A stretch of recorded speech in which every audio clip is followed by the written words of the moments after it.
All right, just going to get to some questions here. Let me just tell you guys before I start, the way that these questions show up on, like, from my vantage point on YouTube is YouTube filters them as like most relevant questions. I don't know how they decide what's most relevant. So it's not based on the date that the question was posted. It's not based on like the most recent video that was posted. So it's filtered based on like the most relevant questions that YouTube decides. So I'm gonna get started with this first one.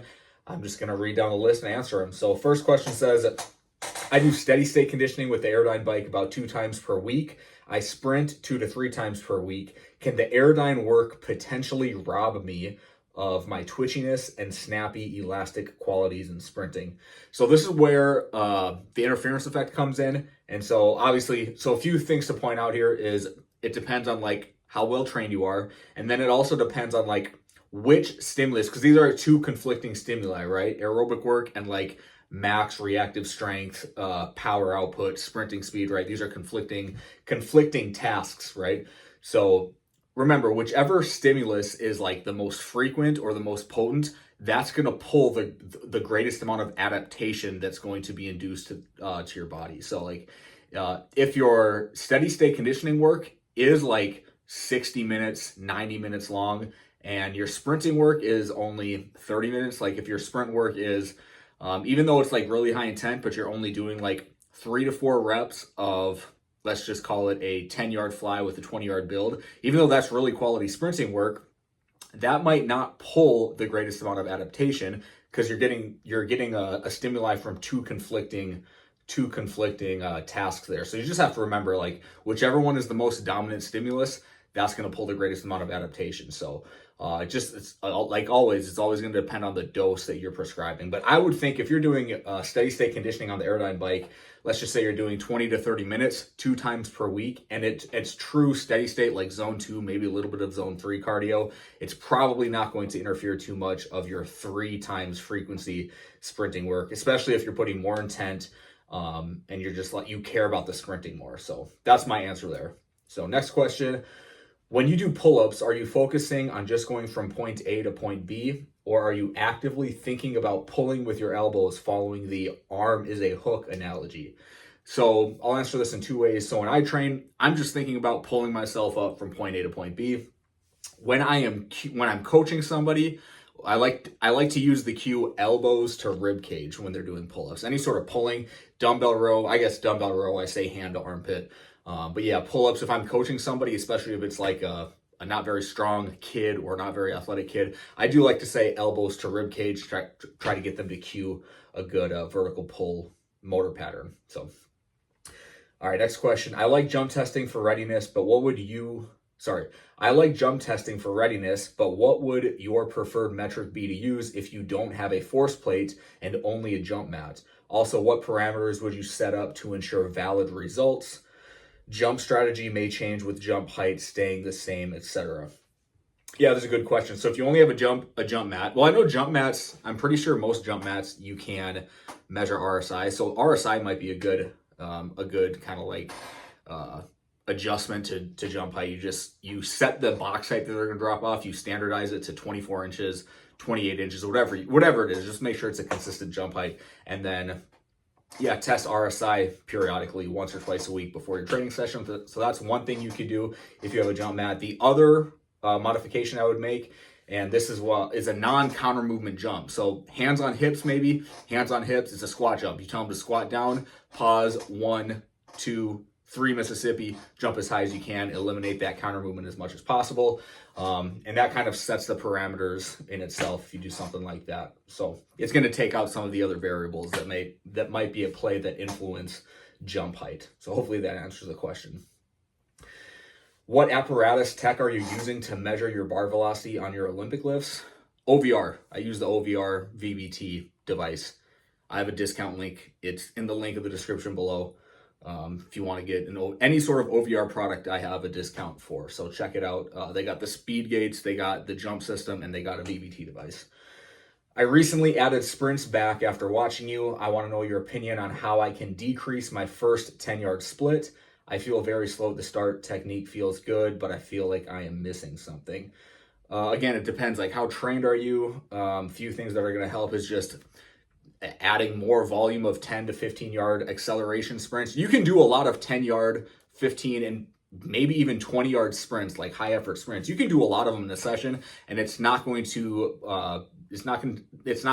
dig yourself too much of a hole fatigue wise. So you could probably do like 8 to 10 yard sprints, accelerations in one session, and 2 days later do it again and still lift hard and do all the other things you want to do. So you probably can do a little bit more volume wise with your sprinting, your acceleration work.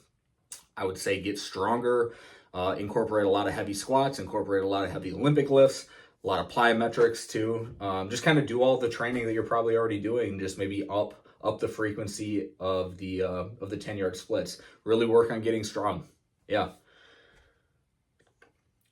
In your opinion, what is the best way to gauge zone 2 cardio? I've heard people say that it should be where you're able to say a couple of sentences. My watch and Google says that's 120 to 130 beats per minute. Per minute. Yeah, I would agree with that. If you don't have any sort of wearable tech, who knows how accurate those, like a Apple Watch or a Garmin is. I'm getting a new Garmin, by the way, because my Apple Watch broke, so I'm waiting for it to come in. But who knows how accurate that is. But yeah, I would say anywhere between, also depending on your fitness level, somewhere between 120 to 145, maybe 150 beats per minute. 150 beats per minute, that's probably putting you closer to like zone 3, again, depending on your fitness level. So somewhere in that range. And then, yeah, if you can speak in short sentences, you're probably good, but it's not like easy for you to speak in like long paragraphs. That's probably a pretty good, easy way to gauge it. All right. How do you keep expanding your knowledge about training and coaching outside of actually doing it? Do you watch lectures and read studies often? I just joined Jacob Gooden's CSCS prep course that he put out. I would recommend anyone go join it. He's a professor at Point Loma Nazarene University in California. I had him on my YouTube channel for a discussion like a month ago, 2 months ago now, maybe. But beyond that, so I teach, so I have to like read the NSCA textbook anyways for my classes. I have to lecture all of the chapters from the Essentials of Strength Training and Conditioning textbook from the NSCA. So I'm looking at this stuff all the time anyways. And then outside of that, I probably watch the same people you watch on YouTube and podcasts. I listen to a Coach 'em Up podcast from Tim Riley. He puts a lot of good episodes with good guests on. All the other stuff, all the other people on YouTube, Dane from Garage Strength, Bromley. I don't like read research. I don't do any of that stuff. I watch lectures. Yeah, probably all the same stuff you do. You can look up all of like the CSCCA lectures on YouTube. There's a lot of them. But then I read, here, I'll just show you. Got the textbook right here that I have to use for my teaching. Some other good books if you want like more like academic type content. Another CSCS study guide here. I got this Olympic weightlifting book from Greg Everett. This is just like Olympic weightlifting programming. I got so many books in here, dude. This book is really good. The Whiteboard of Daily Book of Cues. I use this for coaching because it's just got a ton. This is from Carl Eagleman. I'd recommend checking him out on Instagram. Tons of just like coaching cues in here, which are very practical and very useful for people who are actually coaching people in real life. So yeah, I'll have to clean those up later. Have you always had a higher level of muscle mass and strength than most of your peers? I have. Yes. Gift and a curse, I guess. Have you ever done a training cycle with a fat bar for bench press? What are your thoughts on implementing a fat bar?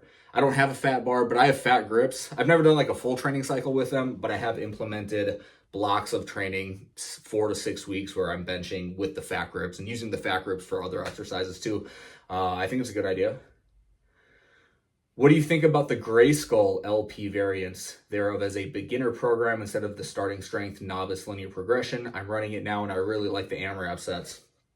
Awesome. Love the Grayskull LP variants. It's basically the same thing as starting strength, but the final set of your main exercises are AMRAP sets. I think it's great. Yeah, love it.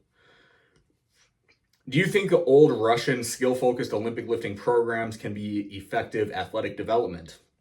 It sounds like the more nuanced benefits of Olympic lifts you talk about correlate with being skilled in them and not just being strong enough to hoss the weight. Yeah, again, like if you're looking for a full comprehensive athletic development, strength and conditioning program, I really don't see a quality argument why you wouldn't use the Olympic lifts. So, um, do you think old Russian skill focused Olympic lifting programs can be effective athletic development? Yeah, I mean, it can't just be the Olympic lifts. You got to do the Olympic lifts. You got to sprint. You got to do jumps. You have to lift heavy, squat heavy, pull heavy. But yeah, if you want to like make the base of your training, like yeah, if you want to make the base of your training, these Olympic lifting programs from like old Russian manuals, I think that's a great start. The doctor tells you to eat more vegetables in your diet. What do you do? I probably just nod my head and then say, okay, and then go back home and not eat any more vegetables. All right, last question here. I feel I know a little bit about your career, but not super sure. Would you be able to answer this in one of your videos? At some point you were at UND. Then you at some point went on to start your own personal training business out of your garage. Do you have a good amount of steady clients? Just depends on the year. So most of my clients are high school kids. I have some adults too, but most of my high school kids are boys, and most of them play football. So right now it's early September, so they're in football season. Currently, none of the football players I train in season, so they'll get back to me like around Thanksgiving or after Halloween, whenever their season ends. Because the football players don't train during football, but a lot of them also play basketball, but they'll train in season during basketball season. So it's odd. I don't really understand it, but right now is probably the lowest amount of clients I have right now. I only have a few. I have a couple high school kids. I have a couple adults right now. It just depends on the time of the year. So winter and summer are the busiest times. Fall, spring are the least busy times. Summer's the most busy. Summer, I'm training people from 5 a.m. to 10, 11 a.m. Then I usually set my schedule where I'm guaranteeing myself a 3-hour break from like 11 to 2, just so that I can train. I can do any sort of social media content. I can do any sort of, I teach in the summer too. All of my teaching this summer is online, so I can do some of my like teaching, like UND work. So I give myself a 3-hour break, and then I train people from 2 to 4, 2 to 5, kind of depending on the day. So summer's the most busy. Fall is always the least busy. And then winter, second most. Spring. It just depends on the time of the year. So, but I can't remember the last time I didn't have like at least 2 clients. Years ago. Yeah. At some point you were at UND, then you were at some points. Yeah, I have a good amount of steady clients, I guess. So, all right, it's been about 13 minutes, so I'm going to get going here. Thanks for watching, guys. Put more questions in the comments if you want your questions answered.